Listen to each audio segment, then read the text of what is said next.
Melbourne ரயில் நிலையம் ஆஸ்திரேலியாவின் பழமையான ரயில் நிலையங்களில் ஒன்றாகும். இங்கு பல ஆண்டுகளாக ஒரு பேய் இருப்பதாக பலர் கூறுகின்றனர். இந்த பேய் ஒரு பெண்ணின் ஆவி என்று நம்பப்படுகிறது. அவள் பெயர் ஜெசிகா என்று அழைக்கப்படுகிறாள்.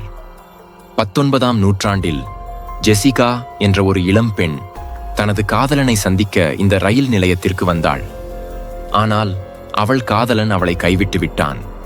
மனம் உடைந்த ஜெசிகா ரயில் பாதையில் தற்கொலை செய்து கொண்டாள். அன்று முதல் அவளுடைய ஆவி அந்த ரயில் நிலையத்தில் சுற்றித் திரிவதாக பலர் நம்புகின்றனர். பல ரயில் பணியாளர்கள் மற்றும் பயணிகள் இரவு நேரங்களில் ஒரு பெண்ணின் அழுகுரலை கேட்பதாகவும் வெள்ளை நிற ஆடையில் ஒரு பெண்ணை பார்த்ததாகவும் கூறுகின்றனர். சிலர் திடீரென குளிர்ந்த காற்று வீசுவதையும் தெரியாத ஆளுமைகள் தங்களை தொடுவதையும் உணர்ந்ததாக சொல்கிறார்கள். இன்றும் மெல்போர்ன் ரயில் நிலையத்தில் இரவு நேரங்களில் பணிபுரியும் பலர் ஜெசிகாவின் ஆவியை பற்றி பயப்படுகிறார்கள். Guys, follow me for next story.